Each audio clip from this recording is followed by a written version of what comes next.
This is the Stereosis. The 15th of December 2023 is going to be one to look up to.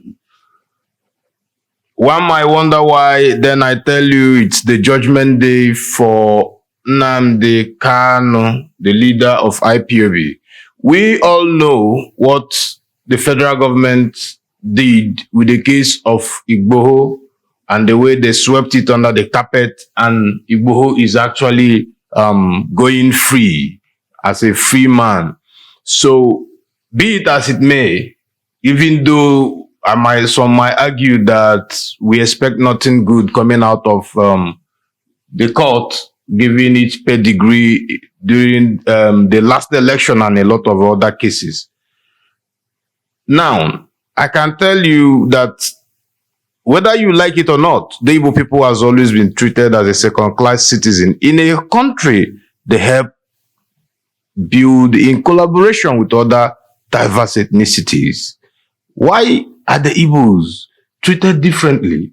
Why is the case of Nnamdi Kanu so different? I don't think the case is that different because this is a case between the federal government and Nnamdi Kanu. And I think the last time in the federal high court, Nnamdi Kanu won, the appeal court he won, was actually why have they persistently refused to release him, to obey the court orders? Meanwhile, the court has given order that she should have been released by now. So let's see what the court will say, even for the federal government not actually obeying the court order also.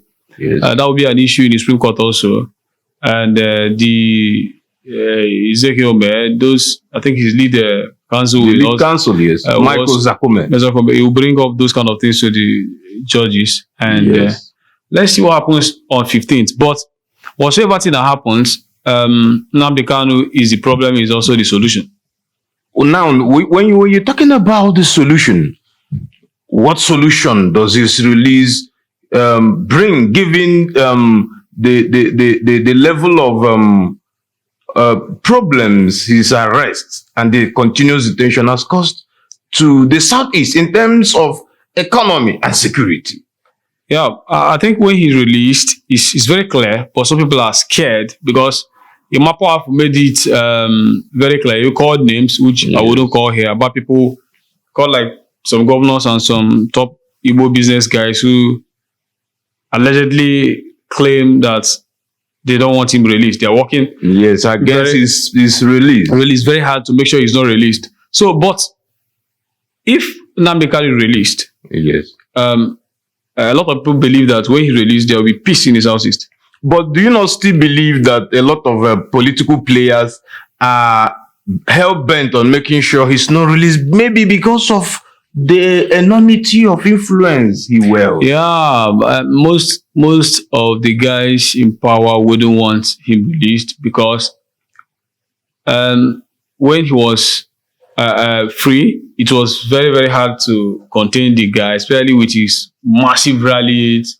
Whenever he goes to any state, it's always it's always like that when the people sees you as a savior, like a savior, because yes, and because if you also look at it, you see that from the beginning, there was a time I was listening to him personally, during around I'm talking about let's say 2013.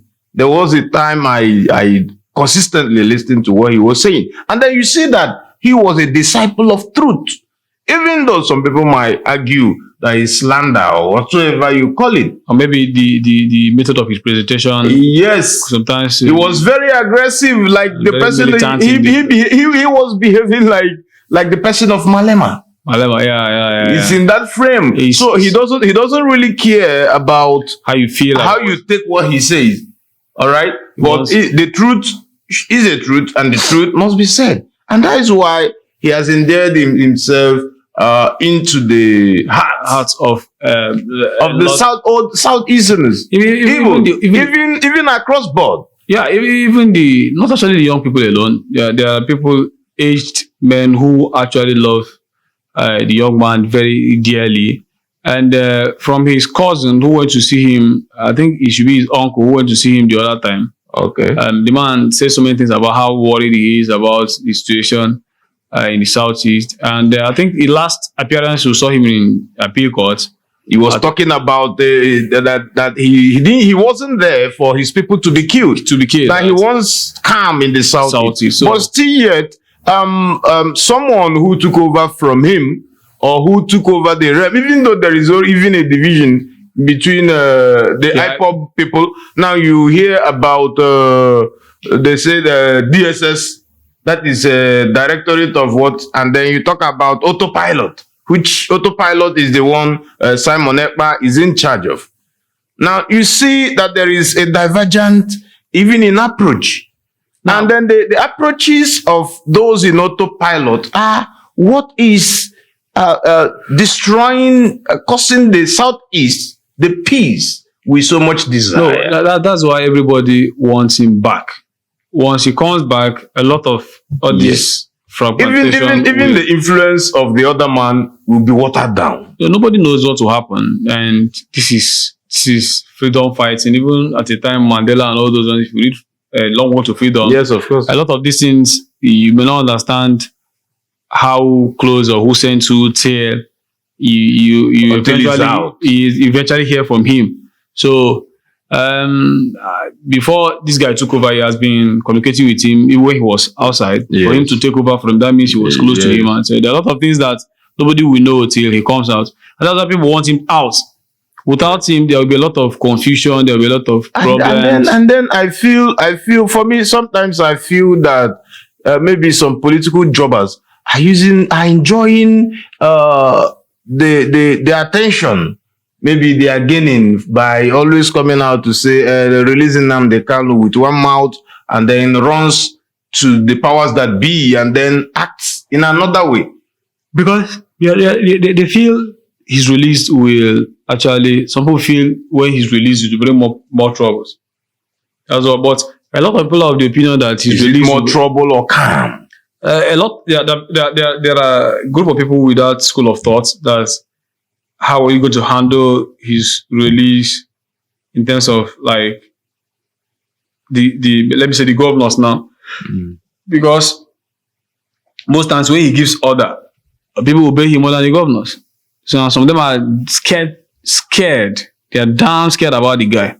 Yes, of course. A lot of elected officials are very scared about him because they are scared of him because you can remember when he was this guy could just declare sit at home and everybody will comply. But I tell you that this was somebody. Listen, you cannot be scared of him for saying the mind of the people, because now I think immediately if you put Ojukwu aside, the only Igbo man that comes close to what Ojukwu did is Nnamdi Kanu.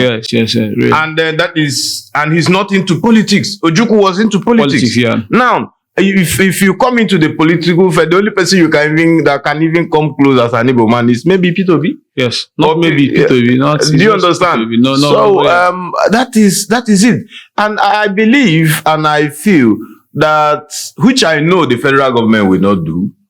They will not. My mind tells me that Nnamdi Kanu will not be released. Or on the 15th, what they will do is to still go use their old ploy.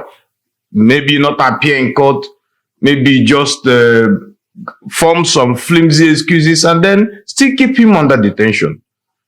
I feel, for me, you cannot convince me otherwise that there are powers that are hell-bent on making sure he doesn't come out, especially from the southeast. Nobody could be so sure of that, but let's see what happens on 15th.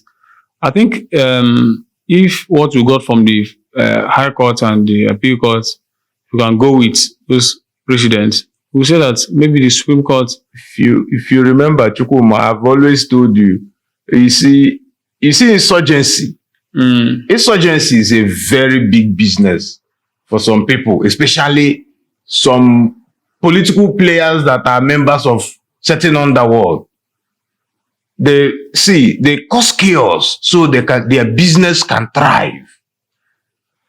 If you bring out Nnamdi Kanu, okay, let us see how the kidnapping will continue. Because you see, most times in the south, you come to the south, they say kidnap case, they say it's ESN.